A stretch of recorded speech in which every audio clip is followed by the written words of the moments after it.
Aarde, draag ons niet te zwaar. Wij wenden ons tot u. Niemand hier is zeker van waarom of waar naartoe. We lopen, lopen, maken sledesporen, snijden diepe lijnen van huisraad en heimwee in uw grond. Wind, als het u even schikt, blaas ons in de rug. Ze stoppen ons in treinen zonder plaats of tijd. Als wij toch niet mogen hechten, laat ons dan versnellen.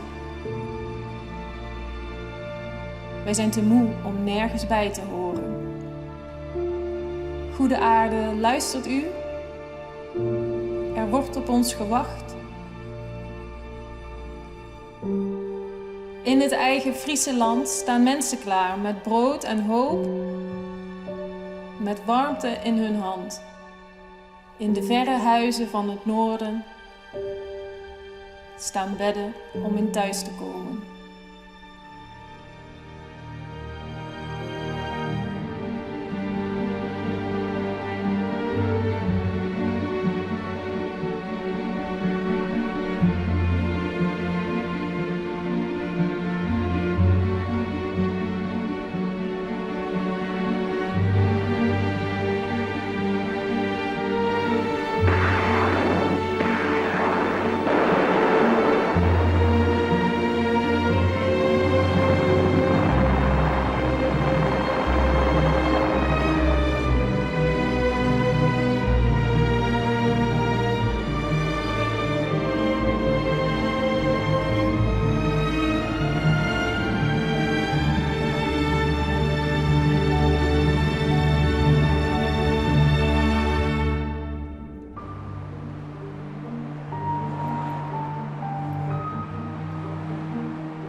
Dus vanaf 22 november lagen hier aan de overkant van de Maas lagen de geallieerden.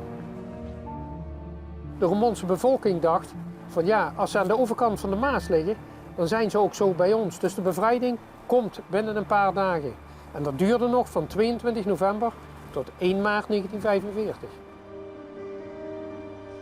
Roermond lag continu onder vuur. Dagelijks vielen er granaten in Roermond. En natuurlijk ook de bombardementen. En dan voor de bevolking de razzia's.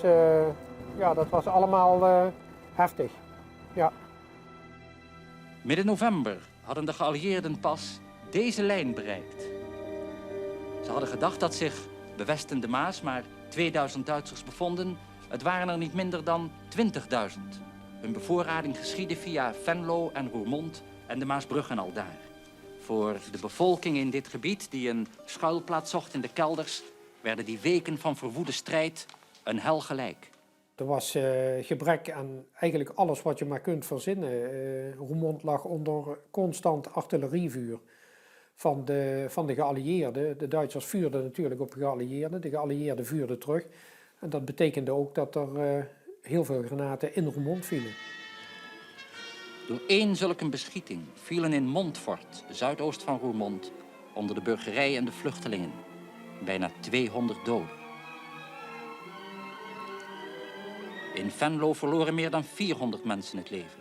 Waterleiding, gas, elektriciteit, alles viel uit.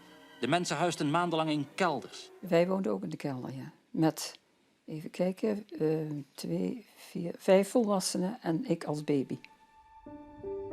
Het was een kleine gewelfde kelder. 4 bij 2,5, 3, hooguit.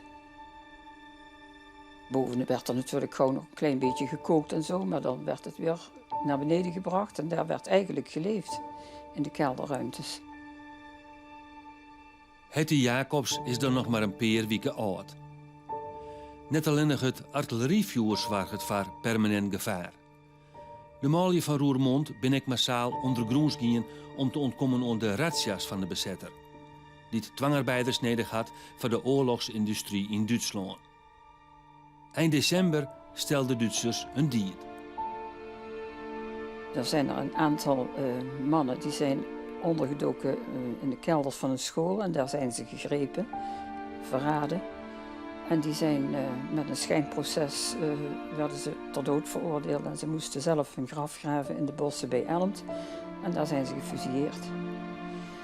En dat werd als voorbeeld gesteld voor alle Roermondse mannen. Als we nu nog iemand vinden, dan treft die hetzelfde lot. En dat de overige mannelijke bevolking tussen de 16 en de 65 jaar, die moesten zich op 30 december melden op het plein voor de ortscommandantuur. En daar melden zich een 2700, 2800 Roermondse jongens en mannen. Ja, dat was verrassend, ja, dat er zoveel mannen en jongens uit hun schuilplaats kropen om zich te melden en te werk gesteld te worden in Duitsland. Een paar weken later besluit de bezetter om ook de rest van de bevolking van Roermond en de omliggende dorpen voor te vieren. Een dwongen volksverhuizing van meer dan 30.000 mensen. Hier werd straat voor straat aangezegd om te evacueren. En die verzamelden zich hier op dat plein om dan gezamenlijk te voet naar Bruggen te gaan, waar ze op de trein werden gezet. Iedereen was angstig, want ja, men moest het onbekende tegemoet evacueren naar een vreemd adres in een verre provincie. Dus het was een grote chaos. In lange optochten gaat de reis eerst rinnend naar Bruggen, een Leids-Duits stadje 20 kilometer verderop. Daar beginnen de treintransporten van de bevolking van Roermond en omliggende dorpen.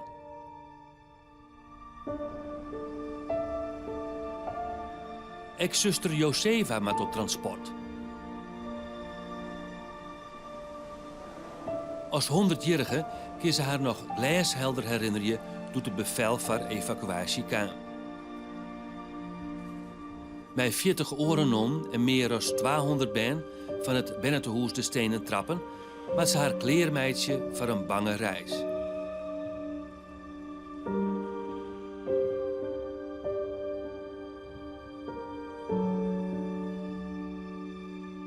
En dan zag je al die groepen, met kinderen en mensen, hele gezinnen met bollenwagentjes en alles. Die moesten ook naar Brugge.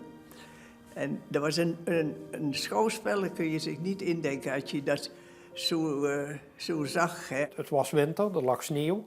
Dus er werden ook vaak keukentafels gewoon op de kop in de sneeuw gelegd. Daar 2 banden aan, dat ze die voort konden trekken als een soort slee.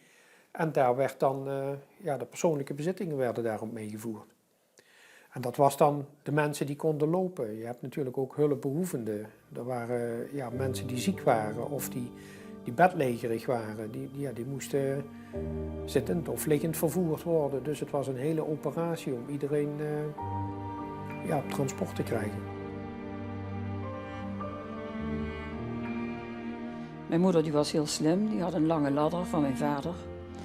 En daar heeft ze dus de koffers en de tassen van de mensen uit de buurt die niet meer zo goed ter been waren, heeft ze daarop gezet. En we hadden een Mechelse herder, een hond. En die heeft ze voor die ladder gespannen en die heeft die ladder door de sneeuw naar Brugge getrokken. Ik lag in een reiswieg en ze had die reiswieg boven op de kinderwagen gezet. En onderin die kinderwagen had ze dus, die had ze helemaal volgestopt met allerlei spulletjes die ze voor mij nodig had. En zij heeft dus die kinderwagen geduwd tot in Brugge. De transporten vanuit Brugge naar Noord-Nederland gingen dwars door Duitsland. Onderwijs werden heel wat omwegen maken voordat de trein de Nederlandse grens oestekken kon. Bij Winterswijk, maar ook bij Enschede en Nieuweschans. De meeste treinen rieden terug naar Ljouwt, maar er ben ook transporten naar Orenplakken in het noorden. Want het kon niet over Nederlands grondgebied, omdat Market Garden had eigenlijk de spoorlijnen naar het noorden. Ja, die waren in geallieerde handen, dus het moest over Duits grondgebied. Wij hadden 3 wagons. En verder voor de rest, en dat werd dan verdeeld, en 200 kinderen en 40 zusters. Er waren gewoon veewagens. De kinderen lagen allemaal gewoon liggend, zo in die beestenwagens.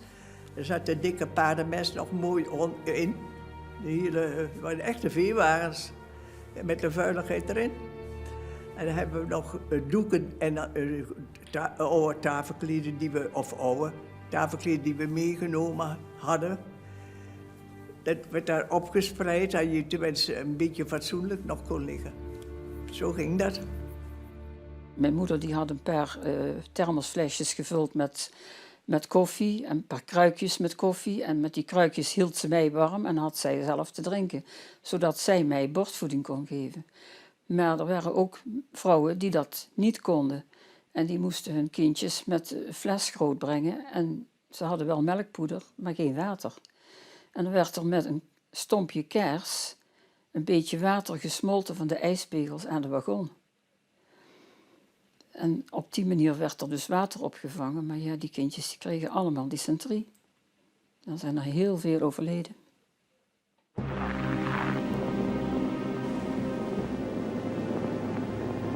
Onderwijs werden de treinen op Duits groengebied vaak besketten door geallieerde vliegtuigen. Op verschillende transporten komen mensen om het leven. Dat gebeurde in één keer. Ging een vliegtuig laag over en dan werden we beschoten, want je hoorde die kogels tegen de trein aanketsen zo, hè. Oh, dat kun je zien. En dan automatisch, al die kinderen huilen en schreeuwen. Ja, dat is echt angstig.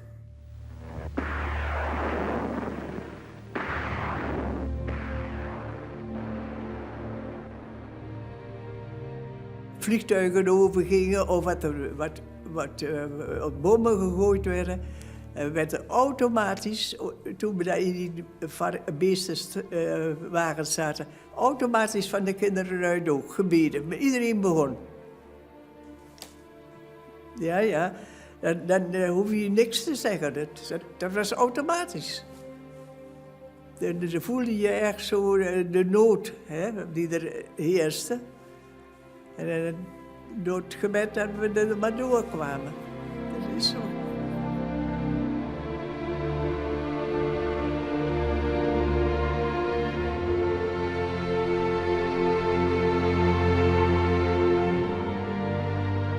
Dus op 8 februari is een grote aanval geweest op zo'n trein. En daar zijn toen 19 mensen bij omgekomen. Bij zo'n aanval van Engelse jachtbommenwerpers. 1 bom was precies op de plaats terechtgekomen waar moeder en Jozef hadden gezeten. Na 5 minuten, wat een eeuwigheid leek, vond ik eerst Jozef en daarna moeder. Ik riep om hulp. Maar hoe hard ik ook riep, geen mens kwam mij helpen. Je kunt je niet voorstellen wat het zeggen wil op zulke momenten om er alleen voor te staan. Mijn broer Jozef had het achterhoofd gespleten en mijn moeder had waarschijnlijk een been af. Haar borst zat vol bloed en ik veronderstelde dat zij doorzeefd was met kogels.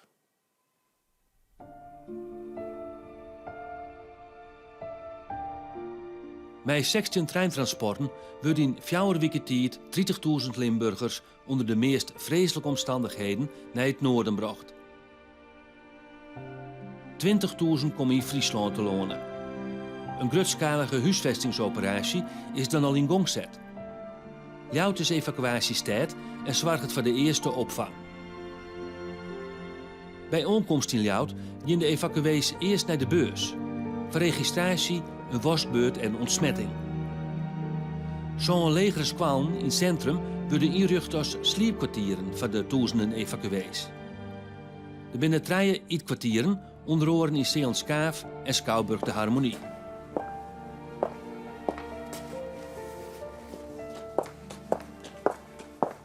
Op het moment dat het daadwerkelijk gebeurde, dat de eerste evacuees kwamen, was er natuurlijk één grote logistieke operatie van duizenden vluchtelingen die hier in de stad kwamen, die ondergebracht moesten worden in een van die schoolgebouwen. De bagage die ze bij zich hadden moest vervoerd worden, er moest eten geregeld worden. Bedden, nou die waren niet altijd beschikbaar, mensen sliepen soms op strobalen in die scholen.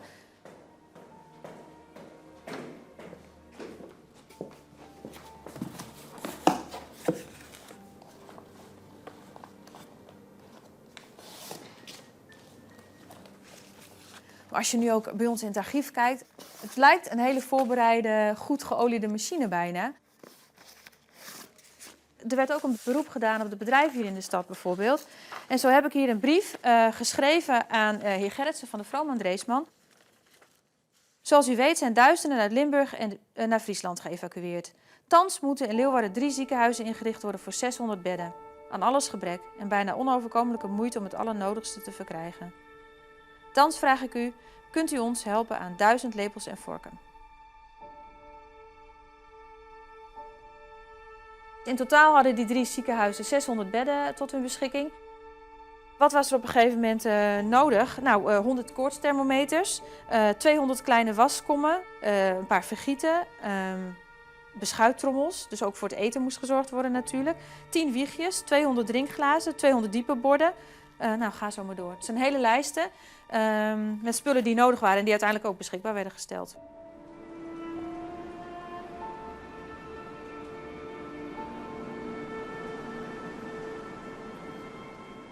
Mijn moeder was voor mij in verwachting, 4 maanden. En ja, die heeft dus ook die barre reis meegemaakt in die omstandigheden. Mijn ouders hebben daar in principe nooit over verteld. Het was pas bij het overlijden van mijn vader dat ik het dagboek, wat hij geschreven heeft in die tijd, voor de eerste keer te zien kreeg. En eigenlijk is het een verslag van het verblijf van mijn ouders daar van dag tot dag. En dat heeft precies op de dag af heeft dat een half jaar geduurd. In de Harmonie kregen we hete koffie, brood met boter en ieder een flink stuk kaas. Daarna volgde in de beurs een keuring op kleerluis en vervolgens in gemeentelijke school 5 nog een keuring op besmettelijke ziekten, zoals TBC en dergelijke. Terug in de Harmonie kregen we die aankomstdag rond 12 uur 's middags ons evacuatieadres aangewezen. Om 1:30 die middag komen we aan bij de familie Raukema aan de Singelstraat 5. We maakten kennis met meneer en mevrouw Raukema, hun dochter Ida en zoon Anne. En ik moet eerlijk neerschrijven dat de ontvangst niet prettiger en gastvrijer had kunnen zijn.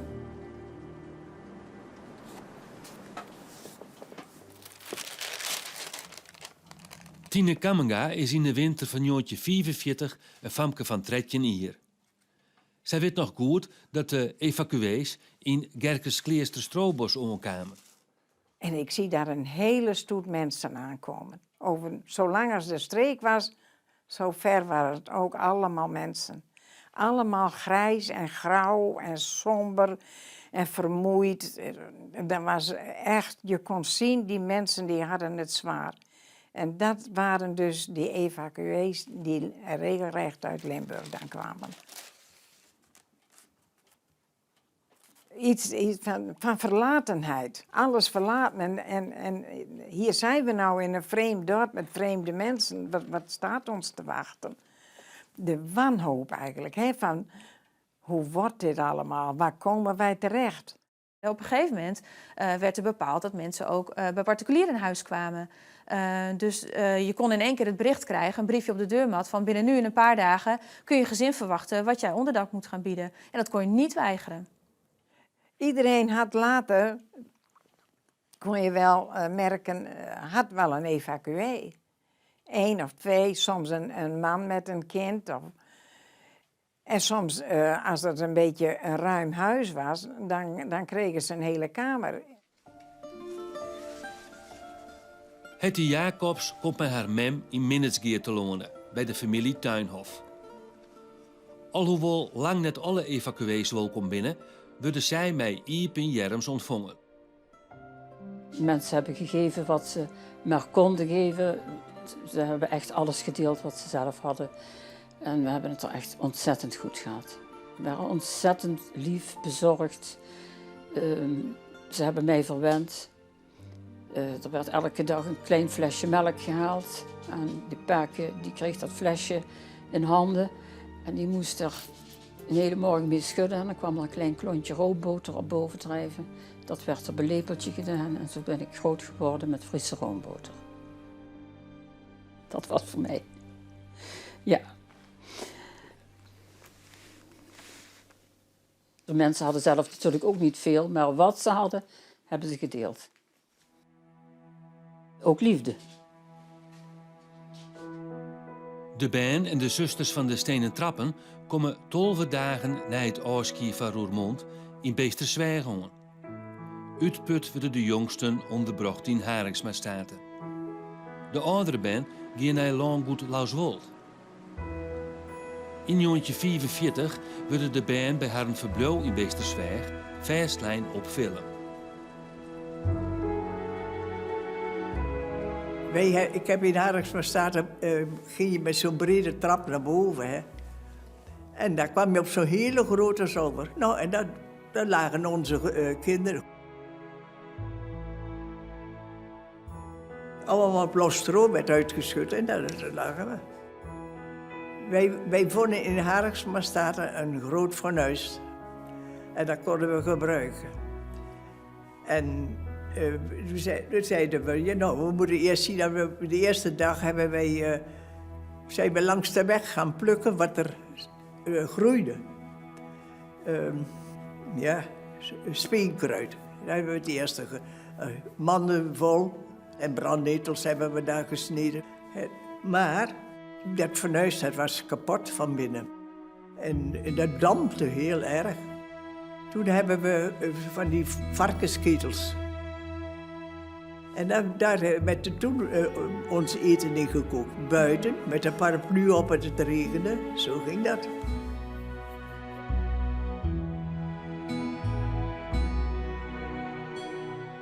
Op 15 april wordt Friesland bevrijd. Bij haar Frieske gastgezin vieren de evacuees dat de oorlog voorbij is.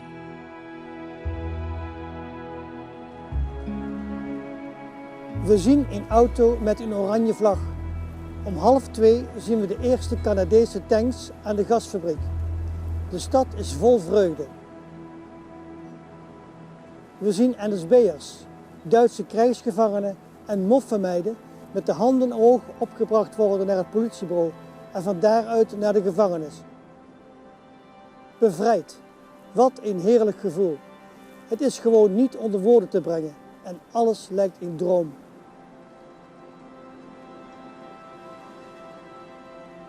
Met de bevrijding, toen kwam het muziekkorps. En daar gingen liederen spelen en toen gingen die evacuees hun eigen volkslied zingen. En wij namen dat zomaar over. En de muziek ook.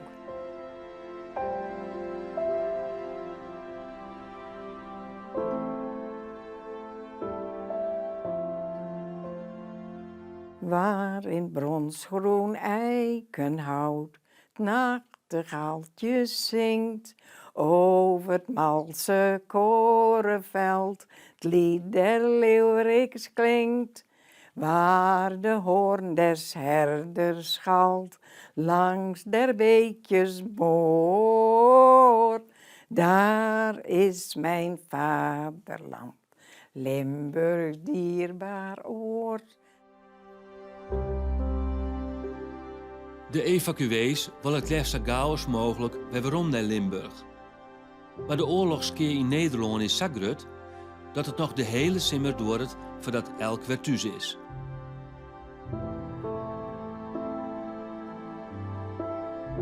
Niks stond meer overeind.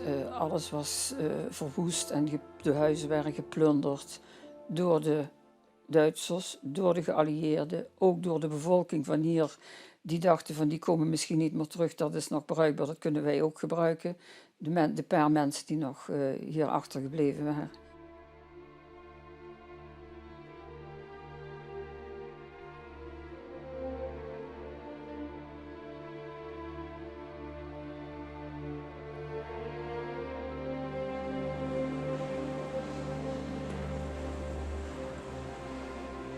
28 februari is de kathedraaltoren opgeblazen door de Duitsers. Daarna hebben de Duitsers zich teruggetrokken richting Duitsland.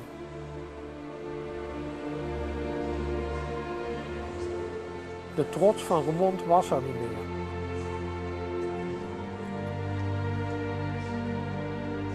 De kathedraal werd echt gezien als een symbool voor de thuiskomst. Roermond was een verwoeste stad.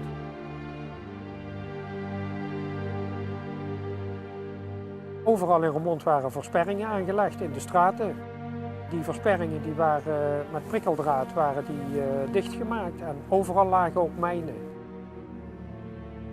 In heel veel huizen werden van die booby-traps gelegd. En bijvoorbeeld bovenop de rand van een deur, dan maakte je de deur open en dan ontplofte zo'n booby-trap of een granaat of wat dan ook.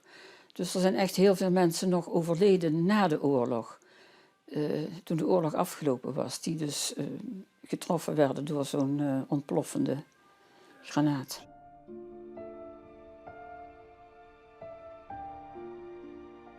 In september 1945, een jaar hier na de bevrijding van Roermond, kom ik de 200 ben, zuster Josefa en de Orennon als laatste evacuees weer om. Alles was uitgelopen in de stad. Werkelijk hoor, de burgemeester en de muziek en oh god, je kunt je niet indenken. Je bent er daar echt heel feestelijk ingehaald. Alles is gezond teruggekomen.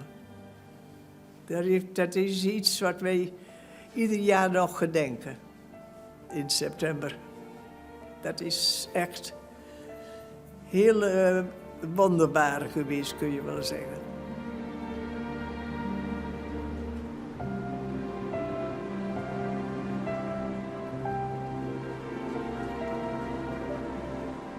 Je ziet het eigenlijk nu natuurlijk mondiaal wel. Hè? Er zijn natuurlijk heel veel mensen op drift. Als je kijkt naar de Syrische vluchtelingen en ook als je ziet wat er nu in Moria gebeurt. Wat voor leed dat veroorzaakt en de angst die die mensen moeten hebben. En de honger en de ziekte die dan ook opspelen. Als je daar nu naar kijkt, die dan vervolgens verplaatst in zo'n 75 jaar geleden. Dat het gewoon hier in je eigen woonplaats gebeurde. En dat eigenlijk ook je eigen voorouders daarbij betrokken waren. Dat brengt het heel dichtbij. En je kunt het je bijna niet voorstellen. Maar het was dezelfde schaal natuurlijk en het waren dezelfde problemen. Dat was gewoon de menslievendheid. De mensen die vroegen niet van, wat moeten wij hier met die evacuees? Nee, ze van, wat kunnen we het beste doen? We moeten ze met elkaar doen. We moeten met elkaar door de oorlog heen. En dan moeten we elkaar helpen. Zo hoort het. In het eigen Friese land staan mensen klaar met brood en hoop, met warmte in hun hand. In de verre huizen van het noorden staan bedden om in thuis te komen.